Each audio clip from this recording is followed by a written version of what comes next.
कुलदेवी उपासनेबद्दल एक व्हिडिओ टाकला होता। बऱ्याच लोकांना आपली कुलदेवी कोण आहे हे माहीत नाही, ती कशी माहिती करावी त्याच्यासाठी बऱ्याच लोकांच्या मला कमेंटमध्ये म्हणजे कमेंट होतात अशा की आम्हाला सांगा, आम्हाला आमची कुलदेवी माहीत नाही तर कसं करायचं। बघा, प्रत्येक वेळेला माझ्याशी बोलणं तुम्हाला शक्य होत नाही, त्याच्यासाठी एक उपासना देत आहे।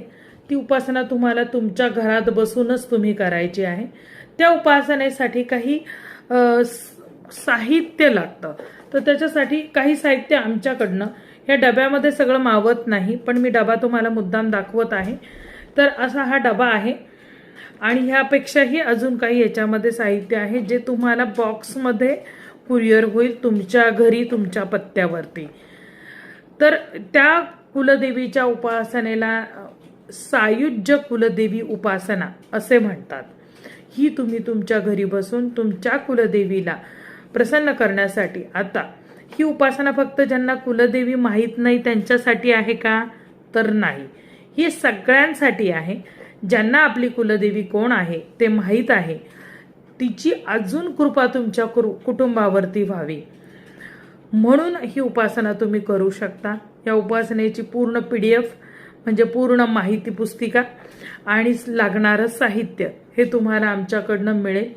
फक्त ती कशी करायची त्याच्यासाठी तुम्हाला नंबर इथे स्क्रीनवर देत आहे। ही उपासना सशुल्क आहे, त्यामुळे त्याच्यासाठी तुम्ही संपर्क करा। पुढील माहिती तुम्हाला कॉलवरती रश्मिताई सांगते। तर अशी ही कुलदेवी उपासना करावी, आपल्या संपूर्ण कुटुंबावरती आपल्या कुलदेवीची कृपा व्हावी, घरामधील भरभराट व्हावी, समृद्धी यावी, लग्न कार्य होत नसेल तर लग्न कार्य होतील, नोकरी लागत नसेल तर नोकरी लागेल, संतती होत नसेल तर संतती होईल। जर का कुणाला परदेशात जायचं असेल तरी सुद्धा तुम्ही कुलदेवीची उपासना करावी। घरामध्ये मंगल कार्य नेहमी व्हावीत, घरामध्ये नेहमी वातावरण चांगले राहावे, कुटुंबात प्रेम राहावे, एकोपा राहावा, त्यासाठी कुलदेवीची उपासना ही सर्वश्रेष्ठ उपासना मानली जाते।